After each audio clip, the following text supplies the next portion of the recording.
샬롬, 2022년 10월 15일 토요일입니다. 기도하겠습니다. 주님, 오늘도 말씀으로 이 하루를 열게 하심을 감사드립니다. 사랑하는 주님, 신명기의 모세와 같이 광야 유랑을 마치고 이제 느보산 꼭대기에서 저 멀리 가나안 땅을 내려다봅니다. 우리가 걸어갈 그 길이 어찌 될지 알 수 없는 가나안 땅 같을지라도 믿음으로 담대하게 여호수아와 같이 그 길을 걸어가게 하소서. 예수님의 이름으로 기도드립니다. 아멘. 오늘의 말씀은 신명기 34장입니다. 모세가 모압 평지에서 느보산에 올라가 여리고 맞은편 비스가 산꼭대기에 이르매 여호와께서 길르앗 온 땅을 단까지 보이시고 또 온 납달리와 에브라임과 므낫세의 땅과 서해까지의 유다 온 땅과 네겝과 종려나무의 성읍 여리고 골짜기 평지를 소알까지 보이시고 여호와께서 그에게 이르시되 이는 내가 아브라함과 이삭과 야곱에게 맹세하여 그의 후손에게 주리라 한 땅이라.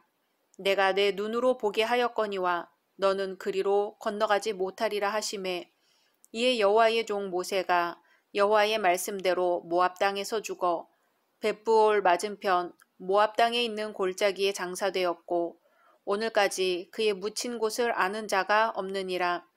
모세가 죽을 때 나이 120세였으나 그의 눈이 흐리지 아니하였고 기력이 쇠하지 아니하였더라. 이스라엘 자손이 모압 평지에서 모세를 위하여 애곡하는 기간이 끝나도록 모세를 위하여 30일을 애곡하니라. 모세가 눈의 아들 여호수아에게 안수하였으므로 그에게 지혜의 영이 충만하니 이스라엘 자손이 여호와께서 모세에게 명령하신 대로 여호수아의 말을 순종하였더라. 그 후에는 이스라엘에 모세와 같은 선지자가 일어나지 못하였나니 모세는 여호와께서 대면하여 아시던 자요 여호와께서 그를 애굽 땅에 보내사 바로와 그의 모든 신하와 그의 온 땅에 모든 이적과 기사와 모든 큰 권능과 위엄을 행하게 하심에 온 이스라엘의 목전에서 그것을 행한 자이더라. 아멘. 신명기서의 마지막 장인 오늘 말씀은 모세의 죽음과 장사 또 모세의 위대성을 찬양하는 기사로 이루어져 있습니다. 앞장에서 모세는 사랑하는 이스라엘의 12지파에 대한 복을 모두 마무리 지었습니다. 그 복은 곧 모세의 최후 유언이었지요. 그래서 이제 모세에게 남은 일이라곤 열조의 품으로 돌아가는 일, 곧 죽음뿐이었습니다. 그러므로 모세는 앞서 하나님께서 지시하신 대로 느보산에 올라가 가나안 땅을 바라본 후 모압 땅에서 유명을 달리합니다. 이로써 이제 모세의 이스라엘 지도자로서의 역할은 모두 끝이 납니다. 그리고 대신 그의 후계자인 여호수아가 새로운 이스라엘의 지도자로서 전면에 등장합니다. 모세의 죽음은 구세대의 사라짐을 의미하며 여호수아에 대한 안수는 새로운 세대의 시작을 의미합니다. 또한 이는 가나안 정복의 때가 이제 그야말로 목전에 다다랐으며 가나안 정복을 위한 모든 준비 역시 완료되었음을 의미합니다.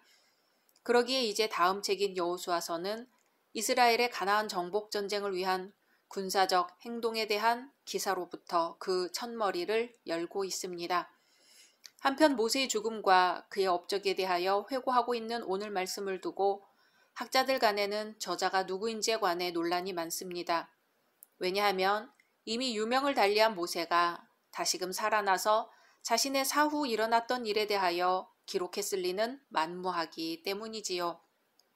그럼에도 유대 사학가 요세푸스 같은 이는 오늘 말씀 역시 모세의 기록이라고 주장하기도 합니다. 아무튼 본장의 저자가 누구인지는 정확히 알 수 없습니다. 그러나 위대한 고인의 작품 마지막 페이지에 저자의 사망 기사까지 첨가시키는 히브리 문학의 관례로 미루어 보아 모세 사후 그 누군가가 모세의 기록에다 사망 기사를 덧붙였음에 틀림없습니다. 칼빈은 가장 유력한 인물로서 모세의 후계자인 여호수아나 대제사장 엘르아살을 꼽고 있습니다. 하지만 여호수아나 엘르아살 이외의 사람이 기록했을 가능성도 전혀 배제할 수 없습니다. 다시 1절 말씀으로 돌아가 보겠습니다. 1절에서 8절은 모세의 죽음에 대한 기사입니다. 모세가 느부산에 올라 하나님께서 친히 보여주신 약속의 땅 가나안 전역을 다 바라본 후 120세의 일기로 모압 땅에서 임종하는 장면입니다. 그리하여 이스라엘 백성들이 30일 동안이나 모세의 죽음을 애곡하고 있는 장면입니다. 모세는 마침내 열조 때로부터 그토록 소망해온 언약의 땅 가나안을 바라보면서 무한한 감회에 젖었을 것입니다. 그리고 무리바에서의 실수에 대해서도 못내 아쉬워하였을 것입니다. 하지만 자신은 비록 가나안 땅에 들어가지 못할지라도 이제 이스라엘만은 곧 눈앞에 바라다 보이는 저 언약의 땅에 들어가게 될 것임을 믿어 의심치 않았을 것입니다. 그러므로 모세는 반드시 언약을 지키시는 하나님의 은혜를 찬양하면서 평안히 눈을 감을 수 있었을 것입니다. 마침내 120세의 일기로 유명을 달리한 모세는 이 땅에서의 사역을 모두 완수한 후 지상 가나안이 아닌 하늘 가나안으로 평안히 들어갔습니다. 그런 점에서 모세의 삶은 비록 한 점 실수는 있었을지라도 정령 후회 없는 승리의 삶이었고 주를 위한 헌신의 삶이었다 하겠습니다. 그러므로 이러한 모세 그리고 신약의 사도 바울처럼 우리도 죽음에 이른 순간 내가 선한 싸움을 싸우고 나의 달려갈 길을 마치고 믿음을 지켰으니 이제 후로는 나를 위하여 의의 면류관이 예비되었노라고 고백할 수 있어야 할 것입니다. 9절에서 12절은 모세가 생전에 지도권을 여호수아에게 위임하였던 일과 자신이 이루었던 업적을 과거 회상식으로 수레하고 있는 부분입니다. 모세는 생존 시 이스라엘 백성들을 이끌고 광야 여정을 거치는 동안에 완악한 백성들로부터 칭찬보다는 불평과 불만을 많이 들었습니다. 그러나 이제 그가 죽은 후에는 후세인들로부터 더 많은 흠모와 사랑을 받고 있습니다. 즉 이제야 백성들은 모세가 평소 하나님께서 대면하여 아시던 자라고 고백합니다. 그리고 모세를 하나님을 대리하여 큰 이적과 기사로서 이스라엘을 애굽에서 인도해낸 출애굽의 위대한 지도자로 인정합니다. 이러한 일들은 평소 모세가 백성들을 진정으로 위하고 사랑했던 당연한 결과입니다. 그뿐 아니라 이는 모세가 하나님께 사랑받은 하나님의 위대한 사람이었기 때문입니다. 그래서 우리는 한낱 보잘것없던 모세를 부르시어 당신의 위대한 일꾼으로 삼아주셨던 하나님의 놀라운 섭리를 찬양할 수 있어야 합니다. 그리고 그러한 부르심에 합당하게 죽도록 충성했던 모세의 성실성을 본받아야 하겠습니다. 우리 역시 하나님의 복음 전파 사명을 받은 자들이니 맡은 자들에게 구할 것은 충성뿐입니다. 우리는 오늘 말씀에서 모세에게 붙여졌던 두 칭호를 볼 수 있습니다. 하나는 여호와의 종입니다.